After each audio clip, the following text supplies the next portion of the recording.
Hey Ben, good morning, man. Hey, Doug. So, I know we promised that we would talk every month, as you were going through this journey of yours, but seems like life's kind of getting in the way for both of us here. It's been a while since we chatted last, and I think you've done another two runs or something since we last spoke. Is that right? Yeah.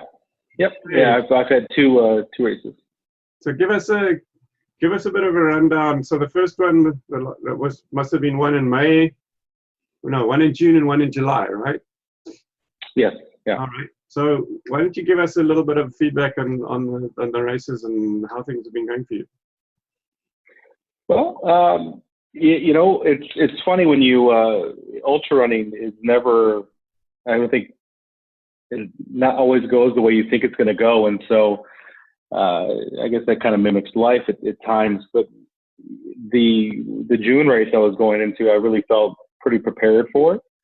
And just some logistical things and some injury issues kind of came through and kind of derailed my June race. So that didn't go as planned, and I actually had to withdraw like 20 miles or so, just um, some concerns with some injuries coming up and the logistics of the course itself, and I guess the just how far out I didn't feel. I didn't feel it was in my best interest to finish it. I had a lot of concerns in terms of, like I said, an injury coming up, and then the distance between aid stations. And so I did 20 some odd miles, and I had to withdraw. Another issue is like my water bottles broke, and it was like 7 miles between aid stations, and so I didn't have any water. And so there's some things that I was really concerned about my ability to finish safely. And so I ended up withdrawing, and probably for the best because, like I said, I had been dealing with some injury issues. Um, Now, this past weekend, I just did the seventh one of the year. So I just had one this past weekend. It was a timed one, and I didn't feel very prepared going into it just because this month has been so hectic and crazy. And I've done probably the least amount of training runs that I've done, and this by far was one of my best ones. And so it was a timed race. It was a 12-hour race, and I did a little over 45 miles. I think it was like 45 and a half miles I'd done in that race. And so it's kind of the tale of two different, maybe the polar opposite ends in terms of experience-wise. And so I felt really good. I had a lot of fun with this past race, and yeah. And so even now, the recovery-wise, 45 miles. yep. Yep. 45 miles in 12 hours. That's pretty awesome. And you said, I think we were talking about it yesterday, and you said it was it was almost like a mountain bike trail type course, right? It wasn't like a Yeah. circuit. What did the course look like? It was what about a 6 mile loop or something? Yeah, yeah, it was like six and a half or six and change. I can't remember the exact amount, but I think it's right around six and a half, maybe a little over. And yeah, so it was just a really awesome experience, a lot of fun. It's probably by far the best experience I've had with just the people and just so many different inspirational people I met, and it was so much fun. And it's kind of weird to say that running that far would be fun, but it was actually a really enjoyable experience. And it's such a great community of it's kind of like the people you meet that are low carb or keto, or it's just a good community and a lot of fun. And that's how this past race was as well. So And how did you doing? I mean, so now this is 12 hours, right? So in terms of yep. the whole idea of this, okay, so it's not, there's two ideas of this. One is to try and get this message out, a message of hope out to other veterans, but also to show that you can run these long distances and do this without using carbohydrates. So I'm kind of interested to hear from that perspective how. I mean, you said it was a lot of fun, so I'm assuming that you didn't feel at any point like you were dying or you were running out of energy or anything like that. So, in terms, I know you use F-bombs and stuff like that. What sort of fuel were you taking over a 12-hour period? I dropped a lot of F bombs.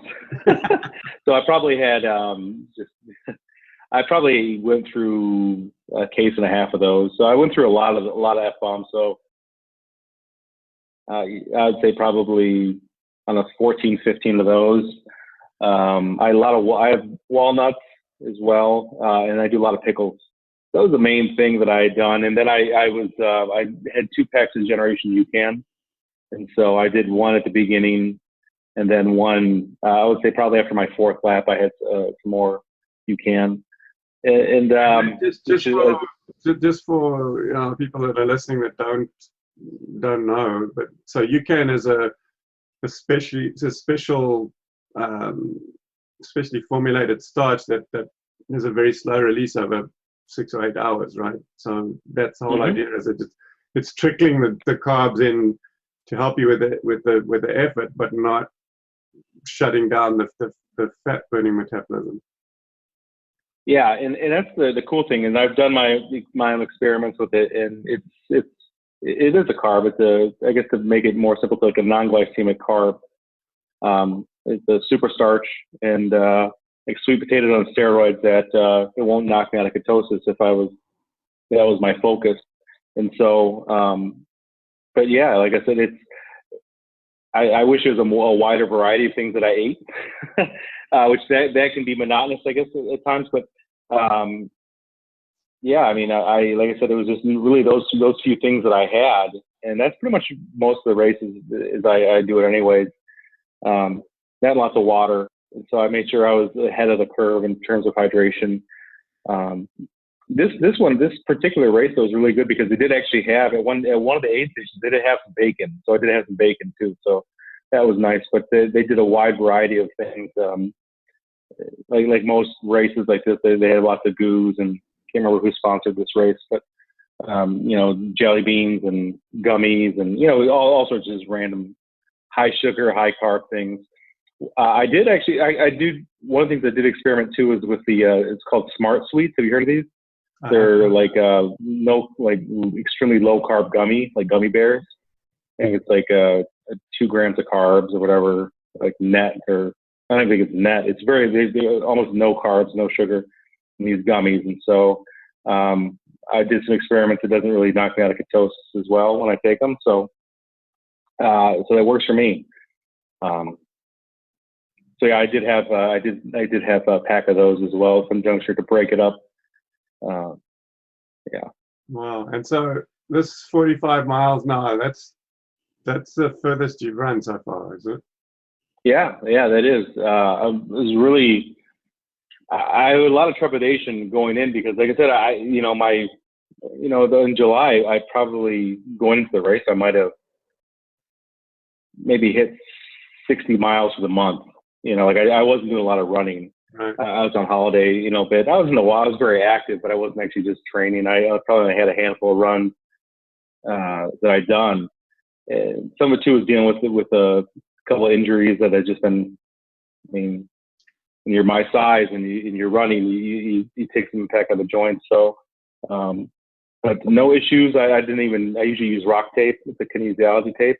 Mm-hmm. I didn't use any of that at all. And yeah, I mean, like I said, I feel good. The day after was a little rough for me, but coming in Monday, and now Monday I was back in training, some mobility work and some band work, and I ran yesterday. So yeah, so I mean that's one of the things that most of us that are doing this find the recovery piece of the puzzle is so much more improved. If you're in the ketogenic diet of some kind. So it's interesting to hear that it's pretty much like takes you a day to recover and you're back on the road after running 45 miles. That's pretty insane. So that's awesome. What about the work that you're doing with the veterans? I know there's a couple of you had a couple of races where you got to actually meet up with a lot of vets and stuff, but you were also trying to get involved with the veteran community, just in terms of trying to help them. Have you been able to make any inroads on that? Yeah, it's a little bit. So it's kind of hard because I've been reached out to a lot of different organizations like Team Red, White, Blue, Wounded Warrior Project, and just to see what I can do to help and to get involved. And sometimes I think those are maybe a little too big and corporate. So I have done some stuff with like American Legion and some smaller posts, a couple of veteran student groups as well, and working at doing some more speaking engagements. This month was pretty rough for me in terms of scheduling and logistics, and so now I deal with the vacation and some other things, and so now I have a little bit more time. So I actually have some things where I'm going to do some outreach specific with the veterans group. And it's funny, you know, for me, I thought this was going to get really big, you know, fat, you know, and it had to come to the realization that a lot of it's a slow grind, and you know, it's like just like my ability to run a race. You know, like you just got to keep doing it, and you know, keep putting your right foot in front of your left, and go. And my goal was to, you know, you wanted to reach, you know, one person, and then 2 people, then 10 people, and so it's a slow go. But at the end of the day, like to me, it's worth it, and I know that I just have to be patient with the process. And my goal is to help people, not help myself. And so I've been able to, you know. It's funny because starting with, you know, the low carb and with the keto, that, you know, was the catalyst to me to get into other things. And that's where, you know, not just, you know, physical health and mental health, emotional health, but, you know, just personal development, professional development, all these things, doors have started to open in other ways. And, you know, sometimes I think we get so like caught up on, you know, like quantifying success, right? Whether it be like, oh, you know, I've gotten a raise at work, or I've done, you know, I got X amount of followers through, you know, the podcast, or, you know, social media, or whatever. But we don't take into stock the relationships we form with people we meet.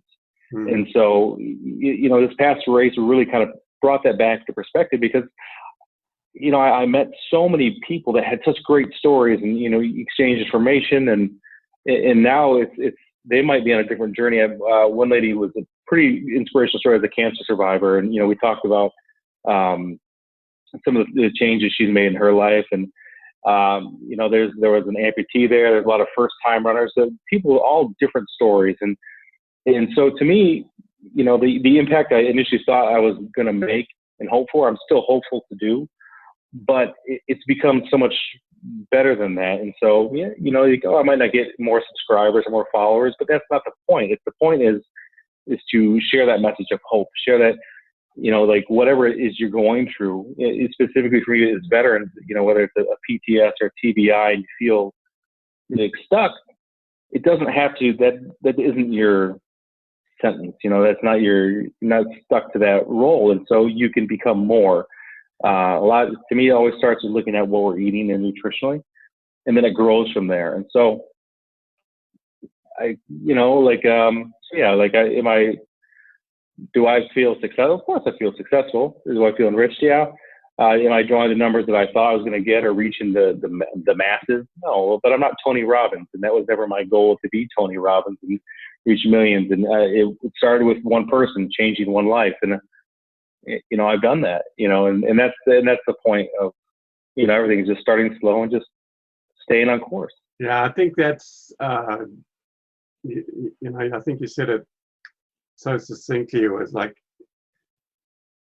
all you have to do is touch one life, and you never know where it ripples from there. And I've had a similar sort of experience with starting LowCarbUSA. And I mean, I was pounding my fist in the beginning with talking to Pam, saying we need to put 1,000 people in the room.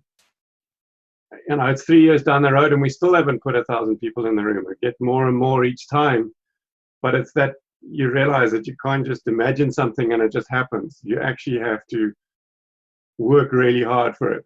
But I'm starting to realize that slowly, as this thing builds, the rewards are just immeasurable. And I think if we hadn't had to work so hard for it, we wouldn't appreciate nearly as much how much it's worth. You know, and I think you obviously seem to be experiencing the same thing, you know. And it's not about being a Tony Robbins, and it's about being able to touch one life. And if you can save one life, your work here is done, you know, and anything else is gravy. Mm-hmm. So it's really awesome what you're doing. And I know we talked about getting you to the event here now in July that's just gone past, and between the two of us, we just couldn't make that happen. But we'll definitely be getting you. And one of the next events, you're going to have completed your year. So then you'll have your whole story to tell, which will be pretty cool. And so speaking of that, it's August now. So what have you got planned this month? Well, like always, I have a few options that I'm looking at just based on logistics and timing. And so the soonest one I could do is tomorrow, which is a 24-hour race. And I don't think I'm ready to take that on right now. And I don't think my wife would be too happy with me if I tried that one.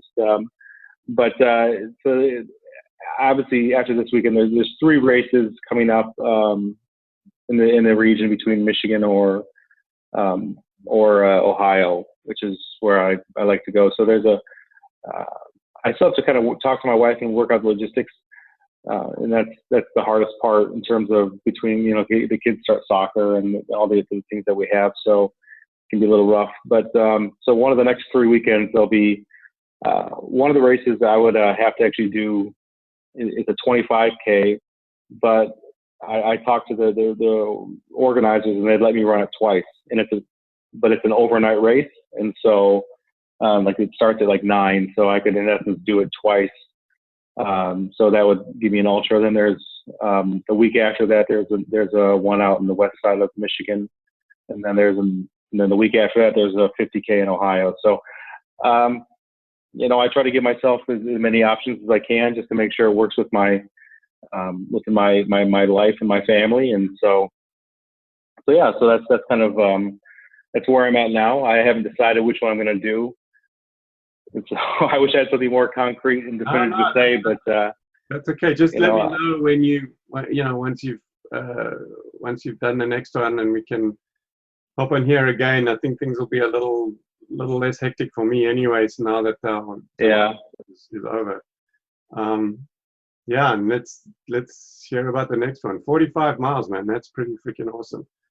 I'm impressed. Well, I mean, it's weird because even though, like, I'm still like, obviously we've never physically met. I'm still, you know, I go between like 220 and 230 right now, you know, and which for me is very small. 235 was my goal when I started this journey. Right. Actually, that was what I thought wasn't possible. And, you know, I see now that I could probably get under 200 if I really pushed for some things. But to run these races, like I said, most of the people I see they're still half my size. So the ability to run these things, it's kind of amazing the adaptations your body can make and the adjust to the, I guess, the stressors that you put on it. But I mean, if I can do these things, the first one I ran 7 months ago, I was almost 300 pounds. And so you think about, you know, that process, and if I can do it, anyone can do it. And that's the one thing too that, you know, people see. I'm not setting records, you know, I can get some good paces here and there, but you know, it's the fact that I can do it, and that's the thing I don't want to lose sight of. You know, in my mind, because I'm very competitive, you know, I used to be, and I'm like, okay, well, if I can do this, then I can, you know, start pushing this, and it started to become a little almost obsessive. And I was going to my June race. I'm like, I thinking I could be really competitive in it.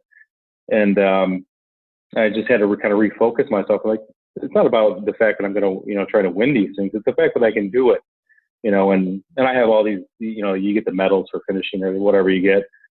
And I let my kids have those. And the ones I keep that mean the most to me are actually the bibs, you know, that you get, because it's getting to the starting line. You know, that's the thing that's, I looked a year and a half ago, and the condition I was in, or 2 years ago, like the condition I was in, that was never a possibility. Right. you know, and the fact that I can get to the starting line of these things and try them, that's the amazing thing. And that's the thing that any, you know, like, you want to just like getting to that starting line, and hey, you might finish with 5K, you might finish with 50 miles. You never know. It's the possibility of what it could be and that potential. And, so yeah, I mean, anything's possible, you know, when you understand how to understand I guess how do I say this? You know, to me, when you kind of rethink of how we do things and take a different approach versus what we've always been told, you know, like to me, I always look at that keto approach, that low carb approach, and what it's done for me, you know, and for me, it turned into ultra running and it turned into some other things. You know, for someone else, it could be something completely different, but the start is the same. It's where we end up in that journey that you know, that's the great part. So. Yeah, no, it's brilliant. I was just thinking while you were chatting there that we had Zach Bitter talking at our event now in one of the breakout talks, and there's a good chance that we'll get him back again. So we'll have you two at the same event, and I think we need to take a picture of the two of you next to each other. So we've got the world record holder in an ultra. And then people will get a real perspective of, you know, how much bigger you are and everything, and it'll become very real that someone that's not a typical ultra marathon runner can still go out there and do it. And if you can do it, then anyone can do it, as you put it. And I think that's the inspiration that you're trying to achieve. So I think that'll make a good little breakout segue. Maybe we get you do a breakout talk together or something. That'd be awesome. Yeah. I mean, he actually say how to do it the right way, and I could say, well, you can still do it. But there's no right and wrong way, you know. I think, and that's what you're learning. Exactly. These things. It's not about, for him, it's about winning, but for the rest of us, it's about achieving something and finishing it and doing what you set out to do. And that accomplishment in and of itself is the inspiration. Mm-hmm. Again, I take my hat off to you. Very well done for doing 45 miles in 12 hours. And I look forward to talking to you about the next one. Yeah, for sure. Okay, buddy. All right, thanks, Doug. All right. Yep. All right, bye-bye.